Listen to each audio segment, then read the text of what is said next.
Assalamualaikum semuanya. Apa kabar kalian?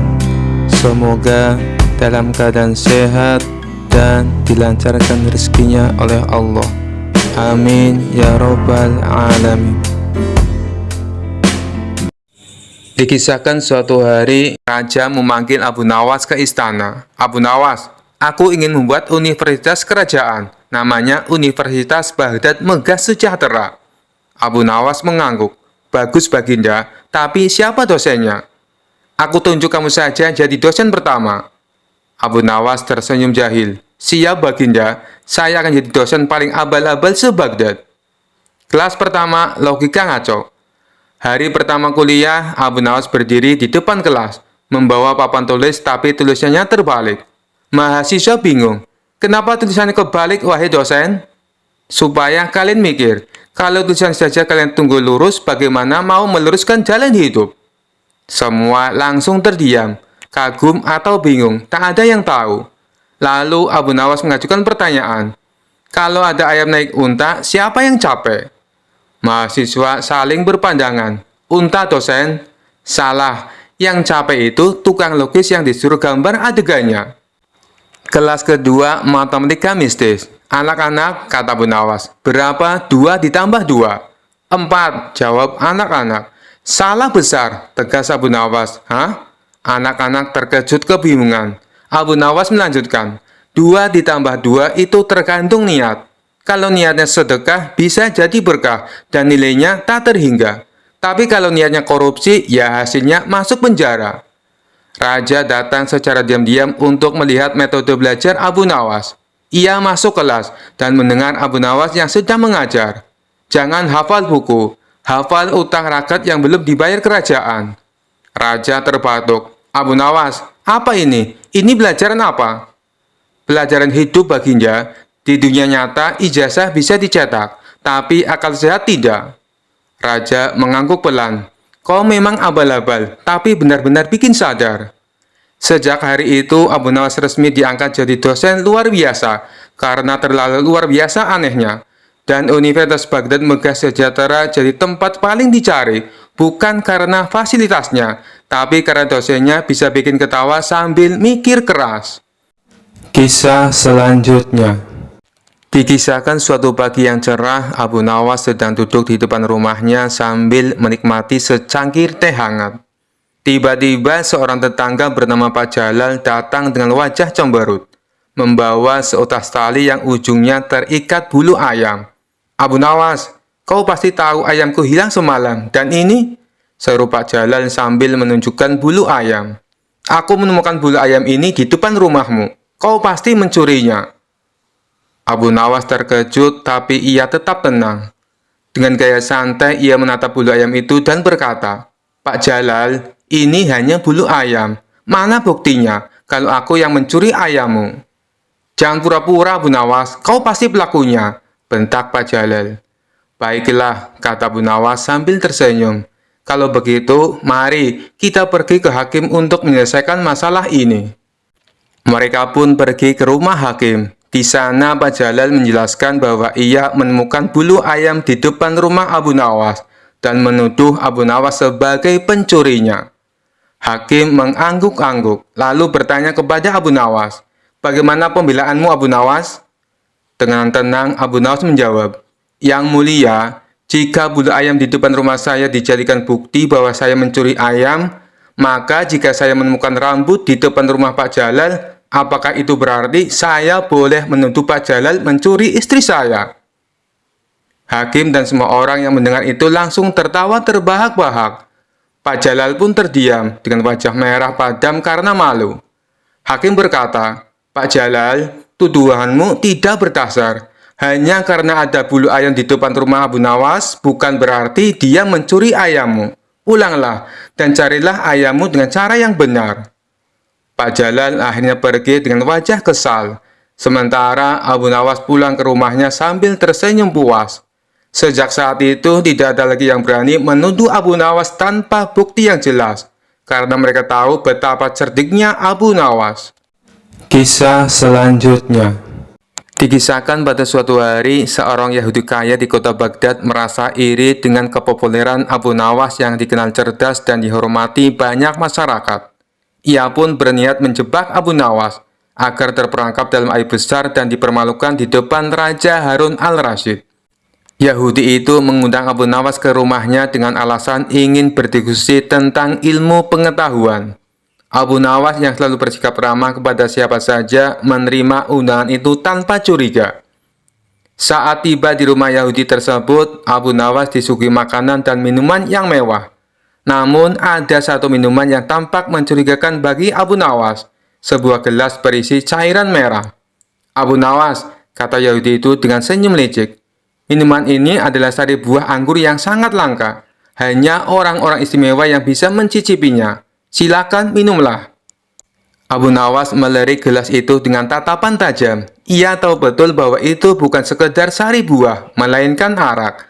Namun ia tidak ingin langsung menolak, karena bisa jadi itu adalah jebakan untuk memfitnahnya. Ampun tuan, kata Abu Nawas dengan nada polos. Minuman ini memang terlihat lezat, tapi bolehkah aku bertanya, apakah ini halal untuk diminum oleh seorang muslim seperti aku? Yahudi itu berpura-pura terkejut. Tentu saja halal. Ini hanya sari buah anggur biasa. Tidak ada yang haram di dalamnya. Abu Nawas tersenyum kecil. Ia lalu memegang gelas itu, mendekatkannya ke hidungnya dan pura-pura menghirup aromanya. Aromanya memang kuat. Tapi apakah tuan yakin ini hanya sari buah anggur? Sebab dari baunya ini lebih mirip minuman yang memabukkan. Yahudi itu merasa tersudut, tetapi tetap berusaha memaksa. Minumlah saja Abu Nawas, tidak ada yang perlu kau khawatirkan. Abu Nawas lalu berdiri dan berkata dengan lantang, jika kau yakin ini halal, maka minumlah terlebih dahulu di depanku. Sebab sebagai tuan rumah, kau harus memberi contoh kepada tamumu. Yahudi itu terkejut dan mulai panik. Ia mencoba mencari alasan, tetapi Abu Nawas tidak memberinya kesempatan. Kau ragu-ragu. Maka aku akan membawanya ke istana dan meminta Raja Harun al-Rasyid untuk menilai apakah minum ini halal atau tidak. Jika ini arak, kau akan dihukum berat karena mencoba menjebakku. Mendengar ancaman itu, Yahudi tersebut gemetar ketakutan. Ia akhirnya mengakui bahwa itu adalah arak dan meminta maaf kepada Abu Nawas. Maafkan aku Abu Nawas, aku hanya ingin melihat apakah kau akan melanggar agamamu atau tidak, kata Yahudi itu dengan suara lirih. Abu Nawas tersenyum dan berkata, lain kali, jika kau ingin menjebak seseorang, pastikan dulu dia bukan Abu Nawas. Yahudi itu pun malu, sementara Abu Nawas pulang dengan hati lega, membawa kemenangan lain atas kecerdikannya. Kisah selanjutnya. Dikisahkan suatu hari, Raja ingin menguji kecerdasan Abu Nawas dengan cara yang berbeda. Ia memanggil seorang cendekiawan kerajaan yang terkenal sebagai orang paling pintar di istana. Hari ini aku ingin melihat siapa yang lebih cerdas. Abu Nawas, kau akan berdebat dengan Guru Iskandar, orang paling pintar di istana, kata Raja dengan penuh semangat. Para menteri dan penasihat istana langsung bersorak. Mereka yakin kali ini Abu Nawas akan kalah telak. Namun Abu Nawas tetap tenang dan tersenyum. Baik Baginda, hamba siap. Debat pun dimulai. Raja memberi aturan bahwa mereka hanya boleh menjawab dengan ya atau tidak. Guru Iskandar membuka perdebatan dengan percaya diri. Abu Nawas, apakah kau masih bodoh seperti dulu? Tanyanya sambil tersenyum sinis. Abu Nawas tersenyum santai. Jika ia menjawab iya, berarti ia mengaku bodoh. Jika ia menjawab tidak, itu berarti dulu ia memang bodoh. Tanpa ragu, Abu Nawas menjawab, bagaimana menurut Anda? Guru Iskandar terkejut. Ia berpikir sejenak lalu melanjutkan, Abu Nawas, apakah kau pernah melakukan kesalahan dalam hidupmu? Abu Nawas kembali tersenyum. Bukankah setiap manusia pernah melakukan kesalahan, termasuk Anda? Guru Iskandar mulai berkeringat. Para penonton mulai berbisik-bisik, kagum dengan cara Abu Nawas menghindari jebakan pertanyaan. Lalu Abu Nawas balik bertanya, Guru Iskandar, apakah Anda sudah berhenti menjadi orang bodoh? Guru Iskandar kaget. Jika ia menjawab iya, berarti ia mengakui pernah bodoh. Jika ia menjawab tidak, berarti ia masih bodoh. Seisi istana terdiam menunggu jawabannya. Guru Iskandar bingung dan akhirnya berkata, "Ini pertanyaan yang sulit." Abu Nawas tersenyum lebar. "Kalau pertanyaan hamba sulit, berarti hamba lebih pintar, bukan?" Raja dan seluruh hadirin tertawa terbahak-bahak. "Abu Nawas, kau memang tak terkalahkan dalam kecerdikan," kata raja sambil mengusap perutnya yang sakit karena terlalu banyak tertawa. Guru Iskandar hanya bisa menghela nafas, menyadari bahwa ia telah kalah dalam debat tergokil sepanjang sejarah istana. Kisah selanjutnya. Dikisahkan pada suatu hari, kabar tentang kehebatan Abu Nawas sebagai seorang yang cerdik tersebar hingga ke negeri tetangga. Seorang guru besar Kristen terkenal akan ilmunya dan sifat sombongnya merasa tertantang. Ia memutuskan untuk datang ke istana Raja Harun al-Rasyid dan menantang Abu Nawas dalam sebuah debat tentang agama. Guru besar itu berkata kepada raja, "Aku mendengar bahwa di istana ini ada seseorang yang sangat cerdas bernama Abu Nawas. Aku ingin menguji pengetahuannya tentang agama. Kalau dia kalah, aku ingin dia mengakui bahwa agamanya salah dan berpindah ke agamaku." Raja yang tahu kecerdasan Abu Nawas tersenyum dan memanggilnya. "Abu Nawas, ada tantangan untukmu. Aku yakin kau bisa menjawabnya." Abu Nawas datang dengan tenang, mengenakan pakaian sederhana. Ia mengangguk pada raja dan guru besar tersebut. Guru besar itu memulai, "Abu Nawas, kalau memang agamamu benar, jelaskan kepadaku, mengapa Allah membiarkan orang yang tidak percaya tetap hidup? Kalau Allah Maha Kuasa, kenapa tidak melenyapkan orang yang tidak mempercayainya?" Abu Nawas tersenyum santai. "Wahai guru besar, pertanyaan Anda bagus sekali, tapi izinkan saya bertanya balik. Mengapa Anda membiarkan gulma tumbuh di kebun Anda? Bukankah Anda bisa mencabut semuanya?" Guru besar itu terdiam sejenak lalu berkata, "Aku membiarkan gulma tumbuh karena aku ingin melihat tanaman yang baik tumbuh lebih kuat dan indah." Abu Nawas mengangguk. Itulah jawabannya. Allah membiarkan semua makhluk hidup, baik yang percaya atau tidak, agar orang-orang yang beriman menjadi lebih kuat dalam menghadapi cobaan dan tantangan. Kebaikan akan selalu bersinar di tengah kegelapan.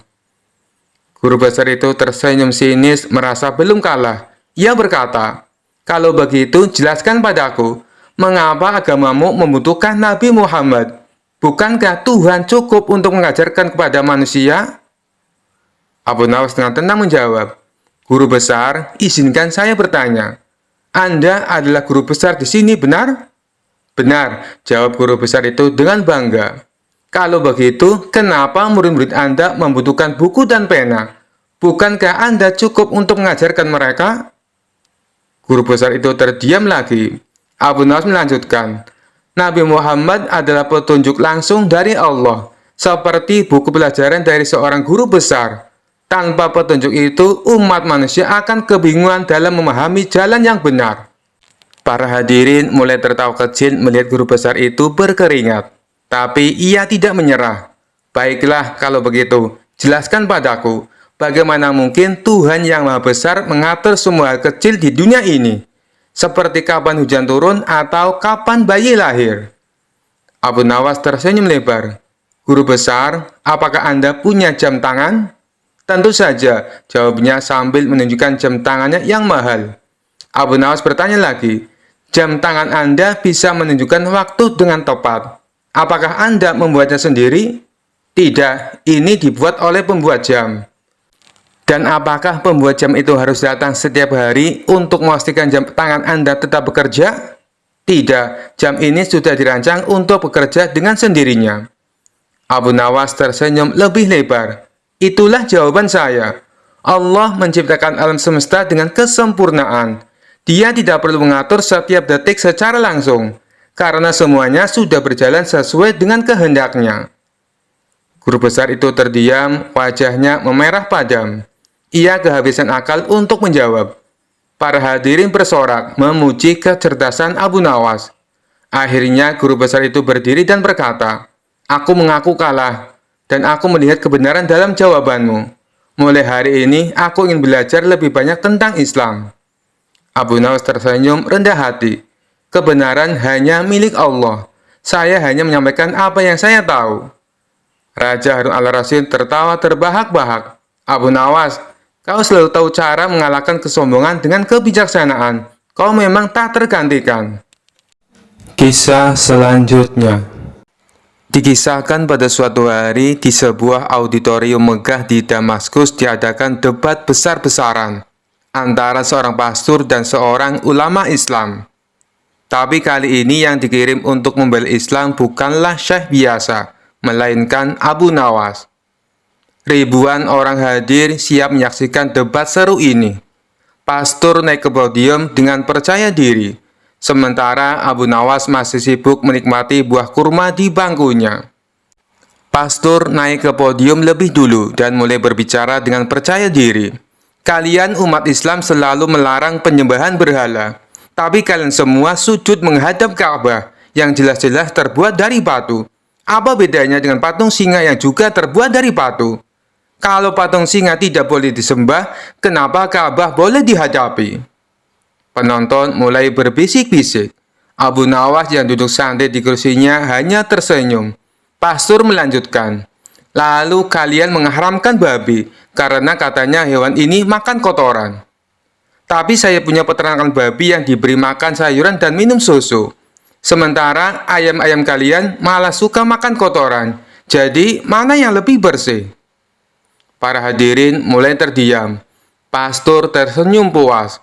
Abu Nawas bangkit dari kursinya, melangkah santai ke depan lalu berkata, yang pertama soal Ka'bah. Kami tidak menyembah batu, tapi menaati perintah Tuhan. Kalau Tuhan menyuruh kami sholat menghadap pohon, kami akan menghadap pohon. Kalau diperintah menghadap sandal, ya kami menghadap sandal. Yang penting taat, bukan batunya. Hadirin tertawa mendengar jawaban nyeleneh Abu Nawas. Pastor terdiam, tapi tetap mencoba mempertahankan argumennya. Abu Nawas melanjutkan, nah sekarang soal babi. Tadi Anda bilang babi itu bersih karena makan sayuran. Baiklah, saya beri contoh mudah. Kalau Anda punya anjing, lalu Anda kasih makan kue setiap hari, apakah anjing itu berubah jadi kelinci? Tidak kan? Tetap anjing. Seluruh auditorium meledak dalam tawa. Pastor mulai gelisah, tapi Abu Nawas belum selesai. Sekarang saya beri eksperimen sederhana.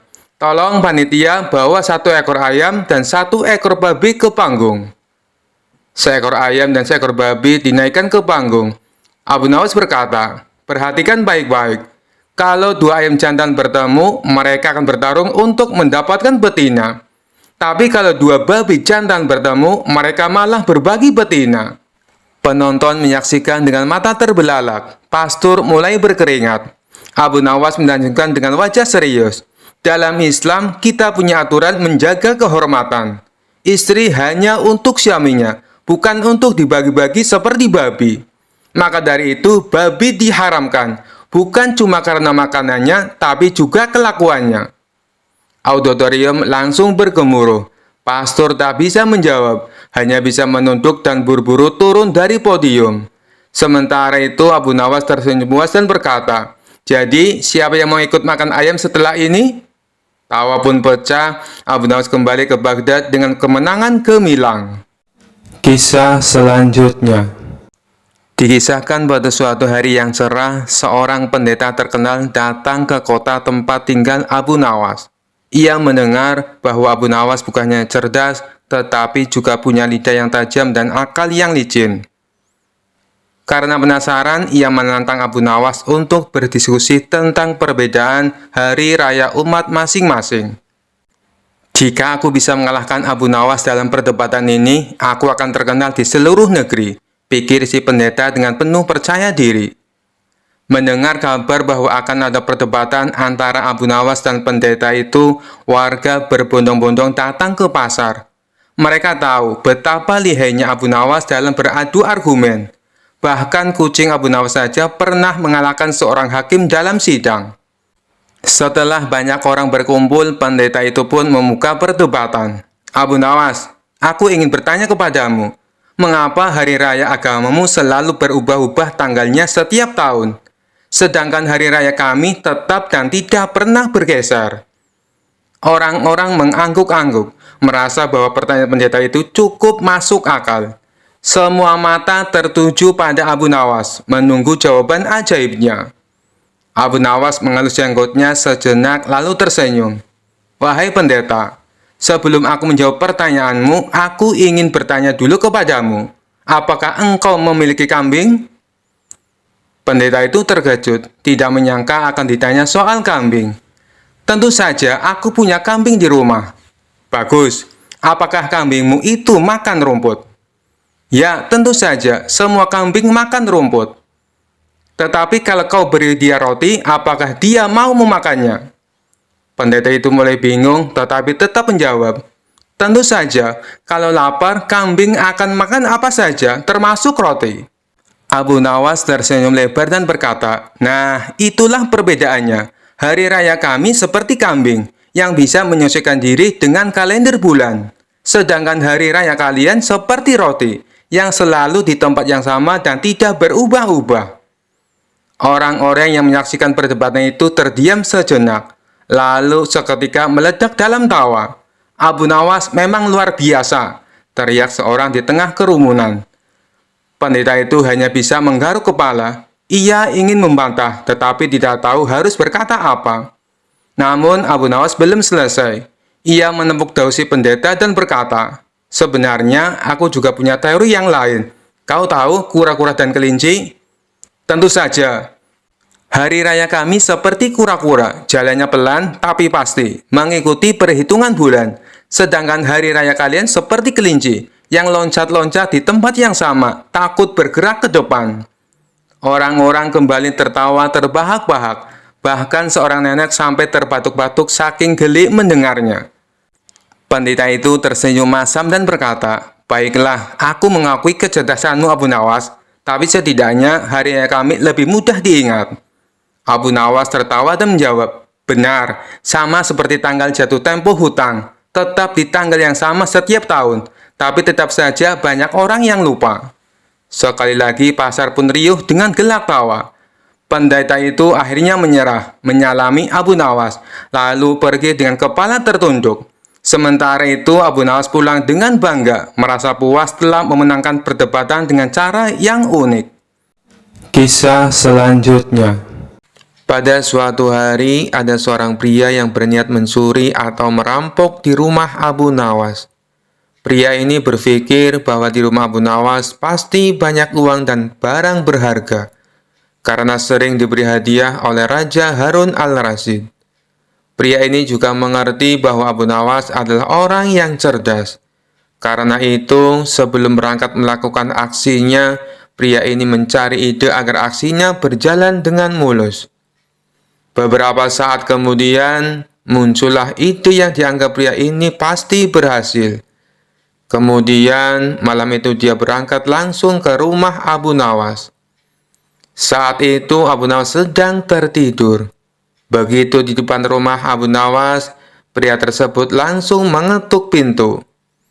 Assalamualaikum, sapa pria tersebut. Mengetuk pintu beberapa kali. Waalaikumsalam, jawab Abu Nawas sembari membuka pintunya. Abu Nawas bingung sebab ia tidak mengenali pria yang asing yang ada di depan rumahnya. Kamu siapa? Ada keperluan apa malam-malam begini datang ke rumah saya? Tanya Abu Nawas keheranan. Dengan berbekal ide yang sudah disiapkan sebelumnya, pria itu menjawab dengan tegas. Wahai Abu Nawas, kamu dikenal sebagai orang yang taat beribadah, dan kamu takut dengan azab Allah tentunya. Kamu selalu memuliakan Allah dibandingkan dengan yang lainnya, kata pria itu. Jadi malam ini izinkan saya menginap di rumahmu semalam saja. Sebab malam sudah larut, dan saya tidak mungkin untuk pulang ke rumah, sambung pria tersebut. Lalu apa hubungannya? Saya takut dengan Allah dengan mengizinkan kamu menginap di rumah saya, tanya Abu Nawas heran. Wahai Abu Nawas, ketahuilah bahwa yang sedang berdiri di depan kamu adalah menantu yang selalu kamu muliakan selama ini. Aku adalah menantu Tuhanmu, tegas pria itu. Oh, kamu menantunya Tuhan, menantu Allah, tanya Abu Nawas yang mulai curiga. Ya, wahai Abu Nawas, jawab pria itu dengan percaya diri, karena mengira Abu Nawas percaya dengan ucapannya. Abu Nawas yang cerdik dan menyadari bahwa pria itu berniat jahat tak kehilangan akal. Dia pun langsung memberikan jawaban di luar perkiraan pria tersebut. Kalau begitu, silakan ikut aku. Aku akan berikan kamu tempat yang paling istimewa untuk menginap, kata Abu Nawas sambil mulai berjalan mengantar tamu itu ke sebuah tempat. Ternyata sangat mudah membodohi Abu Nawas, pikir pria itu dalam hati. Nah, kita sudah sampai, kata Abu Nawas setelah tiba di tempat yang dimaksud. Loh, ini kan masjid. Kenapa kita di masjid? Tanya pria itu. Tadi kamu kan bilang bahwa kamu adalah menantu Allah. Sementara masjid adalah rumah Allah. Jadi, silakan kamu menginap di rumah mertua kamu, kata Abu Nawas. Jangan lupa ucapkan terima kasih kepadaku, sebab aku sudah rela mengantarkan kamu ke rumah mertua kamu di malam yang sudah larut ini, sambungnya. Pria itu merasa bodoh dan bingung. Bahkan dengan bodohnya, dia pun mengucapkan terima kasih kepada Abu Nawas. Sementara Abu Nawas hanya bisa tertawa terkekeh-kekeh sambil meninggalkan pria tersebut di masjid. Kisah selanjutnya. Dikisahkan suatu hari seorang pandita dari India datang ke istana Raja Harun al-Rasyid. Ia terkenal pandai berdebat dan ingin menguji kecerdasan orang-orang di negeri Baghdad. Dengan penuh percaya diri, ia berkata di hadapan raja dan para ulama, "Wahai raja, tahukah engkau bahwa Ka'bah sebenarnya adalah milik agama kami, agama Hindu?" Seluruh ruangan mendadak hening. Para ulama melotot tak percaya, bahkan raja pun terkejut. Tapi sebelum raja sempat berbicara, Abu Nawas yang duduk di sudut ruangan tersenyum dan maju ke depan. "Wahai pandita, apa alasanmu mengatakan Ka'bah milik agama Hindu?" Tanya Abu Nawas dengan santai. Sang pandita tersenyum puas, mengira ia bisa memenangkan perdebatan ini dengan mudah. Ia menjawab, Ka'bah adalah bangunan berbentuk kubus. Dalam ajaran kami, dewa-dewa kami juga disembah dalam kuil berbentuk kubus. Itu berarti Ka'bah adalah tempat ibadah kami. Mendengar itu, Abu Nawas hanya mengangguk-angguk sambil tersenyum. Lalu ia berkata, "Wahai pandita, aku paham sekarang. Jadi menurutmu sesuatu yang mirip berarti milik yang satu sama lain?" Pandita mengangguk dengan penuh keyakinan. "Benar sekali, karena Ka'bah mirip dengan kuil Hindu, maka ia milik agama kami." Abu Nawas tertawa kecil lalu berkata, "Baiklah kalau begitu, aku punya pertanyaan untukmu. Bukankah di India ada banyak sungai, dan di Baghdad juga ada sungai? Lalu apakah Baghdad juga milik India?" Pandita itu terdiam, tapi ia tetap bersikeras. "Itu berbeda, aku berbicara tentang bentuk bangunan." Abu Nawas mengangguk lalu bertanya, "Baiklah, di India ada banyak sapi, dan di Baghdad juga ada sapi. Apakah itu berarti semua sapi di Baghdad adalah milik India?" Pandita mulai gelisah. "Tidak begitu," jawabnya dengan gagap. Abu Nawas tersenyum lebar. "Jadi, kalau ada dua benda yang mirip, itu tidak berarti satu milik yang lain, bukan?" Pandita mulai berkeringat, tapi Abu Nawas belum selesai. "Sekarang dengarkan baik-baik, wahai pandita. Jika aku memakai jubah panjang seperti milikmu, apakah itu berarti aku adalah pendeta Hindu?" Pendeta semakin bingung dan akhirnya berkata, "Tentu saja tidak." Lalu Abu Nawas berkata dengan tenang, "Begitu pula dengan Ka'bah, walaupun bentuknya mirip dengan kuilmu, itu bukan berarti ia milik agamamu. Ka'bah sudah ada sejak zaman Nabi Ibrahim, jauh sebelum agama Hindu lahir. Itu adalah rumah ibadah bagi umat Islam, bukan milik siapapun selain Allah." Seluruh ruangan bersorak, tertawa dan bertepuk tangan untuk Abu Nawas.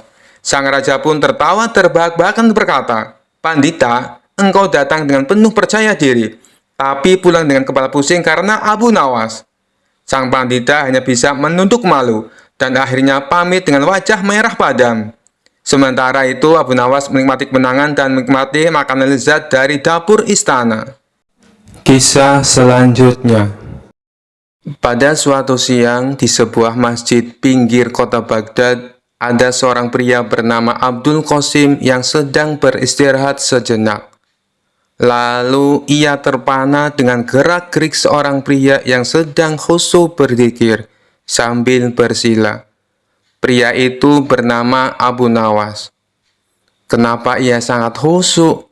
Jangan-jangan dalam pejaman matanya ia sedang melihat Allah, gumam Abdul Qasim dalam hati. Merasa cemburu karena mengira Abu Nawas dapat melihat Allah, Abdul Qasim pun mengusik pria tersebut. Ia duduk bersila tak jauh dari pria itu dan menunggu waktu yang tepat untuk menyapanya. Hampir setengah jam Abdul Qasim duduk menanti. Akhirnya Abu Nawas membuka mata dan menoleh pada Abdul Qasim yang tengah memandanginya dengan penuh kekaguman. "Ada apa gerangan? Kenapa kau memandangiku dengan begitu tajam?" ucap Abu Nawas. "Begini Tuan, saya perhatikan dari tadi, Tuan tampak khusyuk saat berzikir sambil memejamkan mata. Apakah itu artinya Tuan melihat Allah?" tanya Abdul Qasim. "Allah tidak dapat dilihat, tapi kehadirannya bisa dirasakan," jelas pria itu. "Bagaimana bisa merasakan kehadiran Allah? Apakah ia sekarang ada di sini? Kenapa saya tidak bisa merasakan kehadirannya?" tanya Abdul Qasim. "Sebelum kamu dapat merasakan kehadiran Allah, kamu harus menemukannya terlebih dahulu," jawab Abu Nawas. Abdul Qasim tersenyum girang. Sebenarnya sudah lama ia mengembara mencari Tuhan, namun ia tak pernah menemukannya. Setelah bertemu Abu Nawas, ia merasa benar-benar lega dan gembira. Terasa seperti menemukan kunci yang hilang. "Lantas, di mana dan bagaimana saya bisa menemukan Tuhan yang selama ini aku cari-cari, Tuan?" tanya Abdul Qasim. Abu Nawas tersenyum. Lalu ia menyuruh Abdul Qasim untuk sholat 2 rakaat. Jika sudah selesai, ia meminta Abdul Qasim untuk menceritakan apa yang dirasakannya. Setelah mendengarkan perintah tersebut, Abdul Qasim lalu menjalankan sholat 2 rakaat. Setelah itu, ia mengatakan apa yang dirasakannya kepada Abu Nawas. "Tuan, terus terang saja, selama sholat 2 rakaat, aku lebih banyak melamun," jawab Abdul Qasim. "Sebenarnya saya melafalkan semua bacaan sholat, tapi pikiran saya melayang kemana-mana. Saya juga memikirkan saat Tuan sedang berzikir. Saya merasa cemburu, kenapa Tuan bisa sangat khusyuk saat berzikir, sedangkan saya merasa sangat hampa," jelas Abdul Qasim. Abu Nawas kembali tersenyum, kemudian ia membuat kesepakatan agar keduanya bertemu lagi di distrik Qomti untuk mengembara mencari Tuhan. Tentu saja Abdul Qasim menerima kesepakatan itu. Ia justru merasa bersemangat. 2 hari kemudian, Abu Nawas tiba di Qomti dengan beragam perlengkapan untuk perjalanan jarak jauh. Dirinya punya tekad untuk tak akan pulang dari perjalanan sebelum temannya Abdul Qasim menemukan Allah. Tak lama kemudian, datanglah Abdul Qasim dengan beragam perlengkapan pula. Mereka lalu melakukan perjalanan dengan mengendarai unta menuju pusat kota Baghdad. "Kita akan berjalan ke pusat kota Baghdad. Di sana penuh keramaian, sehingga Allah pasti ada untuk mengatur peran-peran dari kehidupan manusia dan rezeki setiap orang. Namun, tampaknya tak semua orang bisa merasakan kehadiran Allah, seperti yang sekarang ini kamu alami," ucap pria cerdas itu kepada Abdul Qasim. "Baiklah, Tuan, aku siap melakukan perjalanan ini," jawab Abdul Qasim. Jarak antara Qomti dan pusat kota Baghdad sangatlah jauh. Di antara keduanya terbentang padang pasir yang gersang dan panas.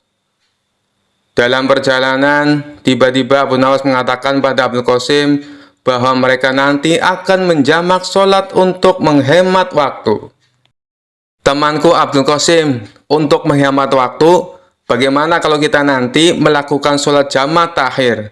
Artinya, kita tidak hanya akan mengurangi jumlah rakaat sholat, tapi juga menggabungkan sholat duhur dengan sholat asar di satu waktu, yaitu di waktu sholat asar. Ucap Abu Nawas. Tuan, mengapa kita tidak sholat jamak takdim saja? Jadi kita bisa menggabungkan sholat duhur dan asar bersamaan siang ini di padang pasir. Tanya Abdul Qasim keheranan. Kenapa engkau lebih memilih sholat jamak takdim ketimbang jamak takhir, wahai temanku Abdul Qasim? Tanya Abu Nawas. Begini Tuan, saya hanya merasa khawatir bila sebelum asar, tiba-tiba kita dirampok penyamun dan mati dibunuh. Padahal kita belum sempat melaksanakan sholat duhur, jawab Abdul Qasim. Abu Nawas tersenyum lebar. Temanku Abdul Qasim, sholat itu sesungguhnya berasik-asik dengan Allah. Kiranya sholat tak boleh jadi beban. Sebenarnya tak hanya sholat, tapi semua syariat dalam Islam tak boleh manusia jadikan beban. Maka dari itu, ada baiknya jika tempat sholat itu nyaman dan mengasyikkan. Jika kita melaksanakan sholat di padang pasir yang panas sekali ini, bisa saja sholat kita kurang khusyuk dan tidak asyik, kata Abu Nawas sambil menginjak-injak pasir. Coba peganglah pasir-pasir ini, sangat panas. Jidatmu bisa saja melepuh jika kamu sholat di sini. Itu berarti sholat yang kamu laksanakan tak hanya jadi beban, tapi juga bisa membahayakan. Mari kita cari masjid di desa Kubedi atau Isbilya. Apabila sesuai perkiraanmu, kita dirampok dan dibunuh sebelum sampai desa itu, tak perlu khawatir. Yang penting kita sudah berniat untuk sholat duhur. Baru berniat saja, Allah pasti sudah tersenyum. Apalagi jika kita benar-benar melaksanakannya. Imbuh Abu Nawas. Baiklah Tuan, saya paham sekarang, ucap Abdul Qasim sambil menganggukkan kepalanya. Setelah perbincangan tersebut, mereka lalu melanjutkan perjalanan. Tak lama kemudian, sampailah mereka di masjid di desa Isbilya. Mereka lalu bertemu dengan serombongan musafir yang berhenti di masjid dengan mengendarai unta mereka. Setelah Abu Nawas dan Abdul Qasim sholat, mereka mendapati bila rombongan musafir itu tidak ikut sholat.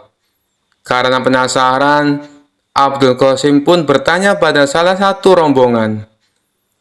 Mohon maaf Tuan, saya hendak bertanya, kenapa engkau sudah sampai masjid tapi tidak melaksanakan sholat? Tanya Abdul Qasim. Oh, kami sebenarnya sudah melaksanakan sholat jamak takdim di desa kami.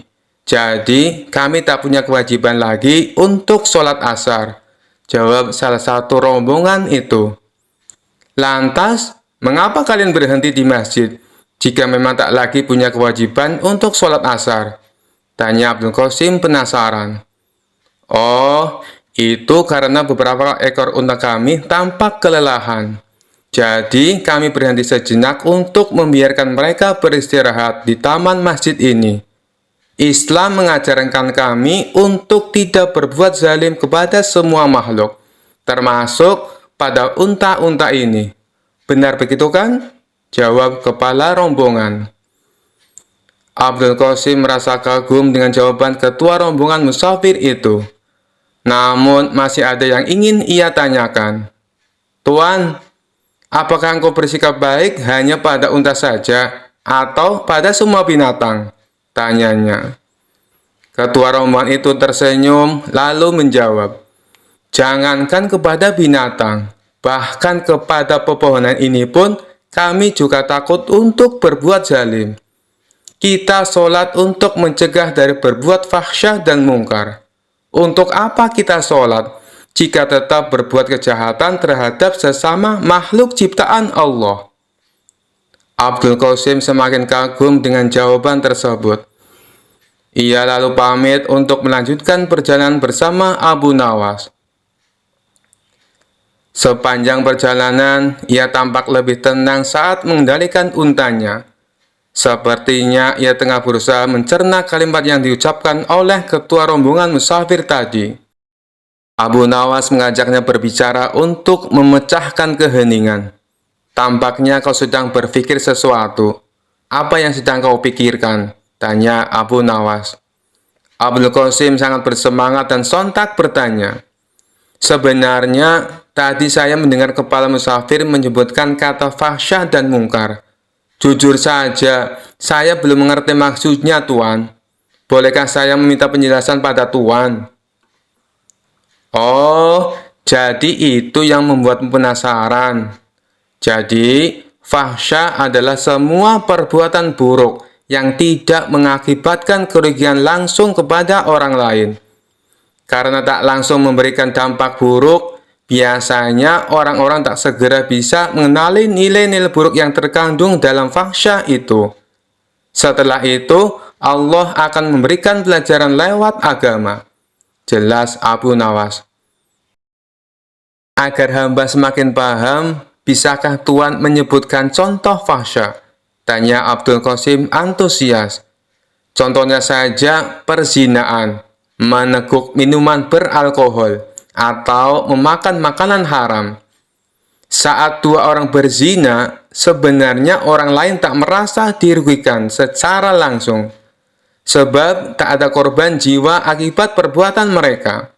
Inilah mengapa nilai-nilai buruk dalam fahsyah tidak mudah dikenali oleh umat manusia.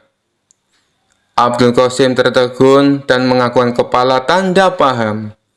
Sekarang, bandingkan dengan perbuatan mungkar. Mungkar adalah perbuatan buruk yang menimbulkan kerugian langsung pada orang lain. Misalnya saja pencurian, pembunuhan, atau perampokan. Karena semua itu berdampak langsung pada orang lain dan ada korban jiwa akibat perbuatan itu. Maka nilai-nilai buruk yang terkandung dalam perbuatan mungkar gampang sekali dikenali. Bahkan seorang ateis sekalipun percaya bila pembunuhan, perampokan, dan pencurian adalah perbuatan buruk. Jelas Abu Nawas. Lelaki yang tengah mencari Tuhan itu pun merasa kagum dengan penjelasan dari tuannya. Hatinya berbunga, banyak sekali ilmu yang ia dapat dari perjalanan ini. Dari desa Isbilia, kedua penggemar itu melanjutkan perjalanan mereka ke pusat kota Baghdad.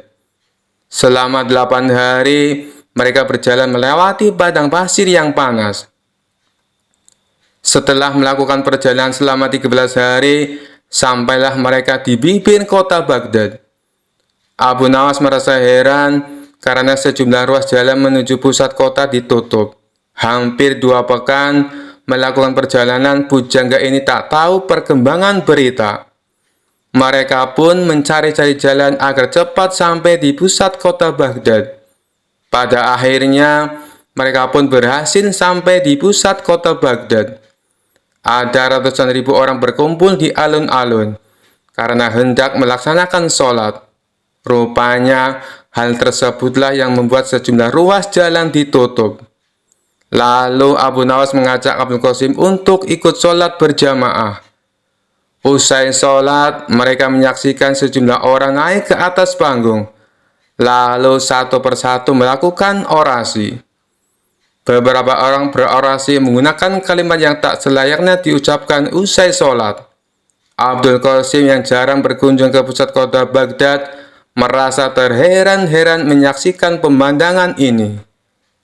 Usai mendengarkan semua orasi, mereka melanjutkan perjalanan. Abu Nawas lalu bertanya pada Abdul Qasim, "Bagaimana? Apakah sejauh ini kamu sudah menemukan Tuhan?" "Belum sepenuhnya," jawab Abdul Qasim dengan nada suara agak sedih. "Bahkan sejujurnya, di alun-alun tadi saya merasa tidak sholat. Boro-boro saya menemukan Tuhan," imbuhnya. Abu Nawas tahu arah pembicaraan Abdul Qasim. Tapi ia biarkan temannya itu meracau sendiri di atas panggung untanya. Saya merasa barusan mengalami perbuatan mungkar, ucap Abdul Qasim meracau. Kenapa bisa begitu? Tanya Abu Nawas. Saat menuju pusat kota Baghdad, kita tadi benar-benar kesulitan mencari jalan. Karena beberapa jalan ditutup gara-gara ratusan orang mau sholat di tanah lapang. Padahal, sebelah lapangan itu ada masjid yang besar. Bukankah ini mirip definisi perbuatan mungkar yang Tuhan pernah jelaskan? Ucap Abdul Qasim. Saya tak ingin buru-buru mengatakan yang mereka lakukan tadi itu adalah perbuatan mungkar. Siapa tahu mereka memang berniat untuk sholat berjamaah di tempat terbuka, ujar Abu Nawas. Dalam hati, Abu Nawas sebenarnya merasa senang karena temannya mulai menemukan pintu yang benar menuju Tuhan. Ia makin bersemangat menemani Abdul Qasim untuk menemukan Tuhan. Setelah 2 hari meninggalkan kota Baghdad, sampailah mereka di sebuah masjid kecil di pinggir gurun. Saat menambatkan unta di halaman masjid, mereka sadar bila bekal mereka telah habis. Lalu mereka pun bingung apa yang bisa dimakan di kampung kecil di tengah gurun seperti ini. Di tengah kebingungan, tiba-tiba datang sekelompok kafilah di masjid itu. Dari baju mereka yang kemal, mereka adalah kaum Badui miskin yang tampaknya tengah melakukan perjalanan jauh dan melelahkan. Usai menambatkan unta mereka, kepala kafilah itu menghampiri Abu Nawas dan Abdul Qasim untuk memberi salam. Setelah berbincang singkat, kepala kafilah itu tahu bila Abu Nawas dan Abdul Qasim sedang kelaparan. Tanpa basa-basi, kepala kafilah itu memberi mereka makanan. Awalnya Abu Nawas menolak, karena ia melihat makanan itu sebenarnya juga bekal terakhir yang dibawa kafilah itu. Tapi setelah kepala kafilah itu maksanya, akhirnya Abu Nawas menerima makanan itu. Tanpa sadar, ia meneteskan air mata karena merasa terharu. Kenapa Tuhan memberikan makanan ini pada kami? Padahal bekal Tuhan juga menipis. Sementara perjalanan Tuhan pasti masih jauh, tanya Abdul Qasim. Saudara mungkin tak tahu, sebenarnya saya bukan mengurangi bekal makanan, tapi justru sedang menambahnya, jelas ketua kafilah. Bagaimana bisa? Tanya Abdul Qasim bingung. Ingatlah perkataanku, wahai saudaraku.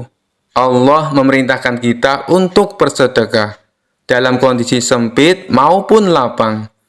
Ia senang dengan apa yang kita kerjakan ini. Allah juga berjanji, jika kita bersedekah, maka ia akan menganjarkan pahala sebanyak 700 kali lipat. Bayangkan saja, saya sekarang memberi kalian sekantong makanan, maka nanti akan datang 700 kantong makanan untuk kami, ucap ketua kafilah. Bagaimana Tuhan bisa yakin? Seandainya 700 kantong makanan itu tidak datang, Tuhan akan mati kelaparan, ujar Abdul Qasim penasaran. Saya yakin sekali bahwa Allah di samping kita. Jangan pernah meragukan kemampuannya membagi-bagi rezeki. Buktinya, saat kalian sedang kelaparan di padang pasir, Allah tetap mengirimkan rezeki dengan mengutus kami datang ke masjid ini, ucap kepala kafilah sambil menepuk pundak Abdul Qasim. Lagi pula, jika Allah tidak memberikan 700 kantong makanan pada kami, pada nanti malam atau besok pagi hingga kami pun mati, saya lebih berbahagia lagi. Itu berarti Allah yang kami yakini selalu ada di samping kami. Akan segera kami jumpai dengan sepenuh keyakinan dan kebahagiaan. Imbuh ketua kafilah sambil undur diri untuk menyantap bekal terakhirnya. Sementara Abu Nawas dan Abdul Qasim menyantap makanan mereka dengan tetesan air mata. Saat senja tiba, rombongan kafilah itu mohon pamit.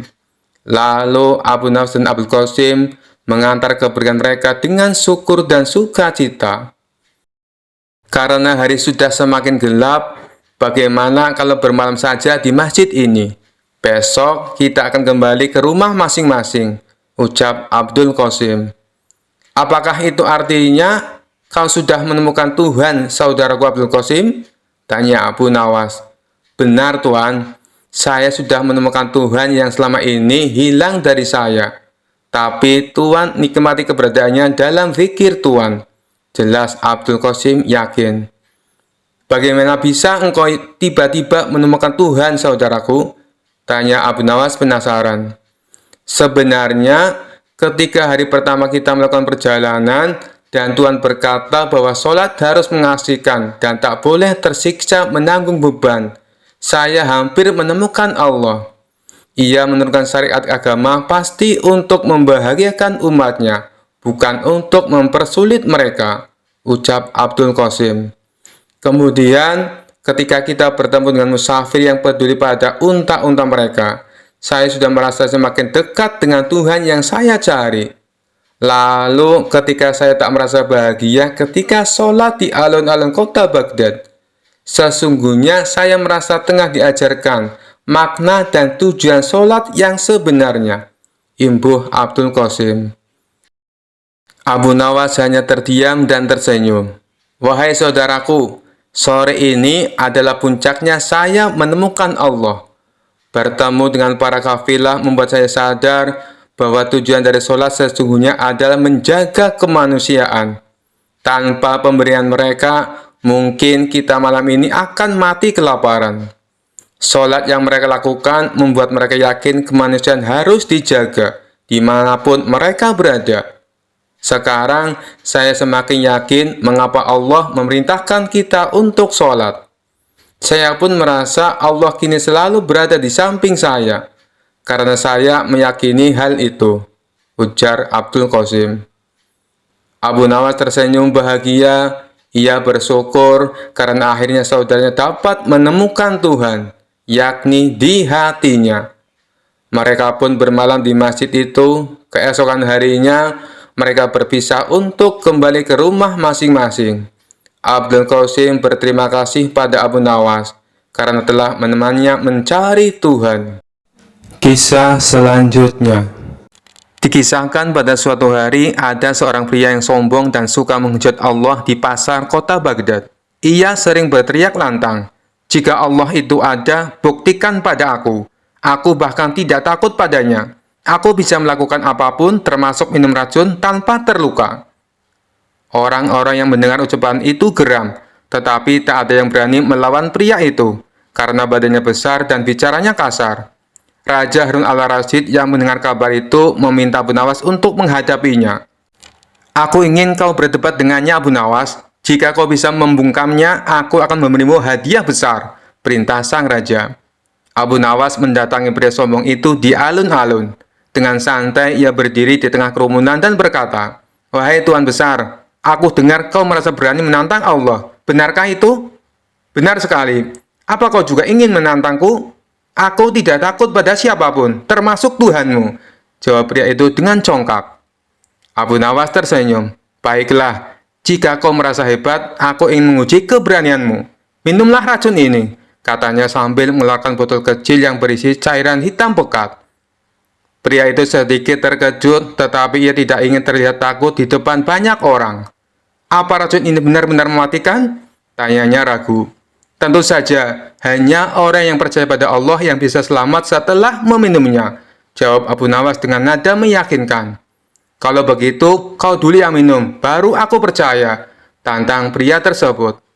Abu Nawas mengangguk dan dengan tenang meminum seteguk cairan hitam itu. Ia pura-pura menikmati, bahkan berdecak. Rasanya enak seperti madu. Orang-orang tercengang. "Wah, Abu Nawas selamat." Pria sombong itu tidak mau kalah. Ia mengambil botol tersebut dan menenggak isinya. Namun, begitu cairan itu masuk ke tenggorokannya, ia mulai muntah-muntah dan merasa pusing. "Apa ini? Kenapa tubuhku panas sekali?" teriaknya panik. Abu Nawas tertawa kecil. "Tuan, itu bukan racun. Itu hanya campuran cuka dan rempah-rempah. Tapi rasa mualmu itu berasal dari ketakutanmu sendiri. Kau tahu mengapa aku tidak apa-apa? Karena aku percaya pada Allah yang menciptakan segala sesuatu dengan sempurna." Pria itu terdiam, wajahnya memerah karena malu. "Aku salah. Aku tidak seharusnya menghujat Allah. Ampunilah aku, katanya sambil berlutut di hadapan Abu Nawas. Abu Nawas tersenyum penuh kemenangan. Semoga kejadian ini menjadi pelajaran bagimu, bahwa kekuatan manusia tidak ada apa-apanya dibandingkan dengan kekuasaan Allah. Raja Harun al-Rasyid yang menyaksikan dari kejauhan sangat puas dengan kecerdikan Abu Nawas. Ia pun memberikan hadiah besar, sementara pria sombong itu pergi dari alun-alun dengan kepala tertunduk, menjadi bahan tertawaan banyak orang. Kisah selanjutnya. Dikisahkan suatu hari, raja mendapat laporan bahwa ada seorang cendekiawan terkenal datang ke negeri itu. Orang ini dikenal sebagai ahli logika dan debat. Raja pun ingin menguji siapa yang lebih cerdas, cendekiawan tersebut atau Abu Nawas. Raja memanggil Abu Nawas dan berkata, "Hari ini kau harus berdebat dengan cendekiawan Jalal. Aku ingin melihat siapa yang lebih unggul dalam logika." Para menteri bersorak. Mereka yakin kali ini Abu Nawas akan kalah, karena lawannya terkenal di seluruh negeri sebagai orang paling pintar. Cendekiawan Jalal dengan percaya diri berkata, "Abu Nawas, mari kita mulai dengan pertanyaan sederhana. Jika seekor ayam bertelur di atas pagar, kemana telur itu jatuh? Ke kiri atau ke kanan?" Abu Nawas tersenyum dan menjawab, "Tentu saja tidak ke kiri atau ke kanan." Cendekiawan Jalal terkejut, "Mengapa begitu?" Abu Nawas menjawab santai, "Karena ayam tidak bertelur." Para penonton tertawa terbahak-bahak. Cendekiawan Jalal mulai berkeringat. Lalu ia mencoba menjebak Abu Nawas lagi. "Kalau begitu, coba jawab ini. Apa yang lebih dulu ada, ayam atau telur?" Abu Nawas menghela nafas lalu berkata, "Bagaimana kalau kita tanyakan langsung ke ayamnya?" Seisi istana kembali tertawa. Raja mulai menikmati perdebatan ini. Cendekiawan Jalal tidak mau kalah. "Baiklah, sekarang jawab ini. Jika seorang pria berkata, 'Aku selalu berbohong,' apakah dia mengatakan yang sebenarnya atau berbohong?" Abu Nawas berpikir sejenak, lalu tersenyum. "Itu pertanyaan yang membingungkan, tapi aku punya jawabannya." Cendekiawan Jalal mendekat penasaran. Abu Nawas berkata, "Orang itu pasti pusing sendiri dengan kata-katanya. Jadi, biarkan saja dia berbohong atau jujur sesukanya. Yang penting kita tetap bahagia." Raja tertawa terpinggal-pinggal, begitu pula seluruh hadirin.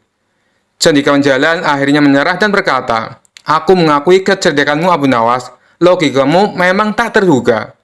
Raja tersenyum puas. "Abu Nawas, kau memang tak terkalahkan. Aku tidak pernah bosan dibuat tertawa olehmu."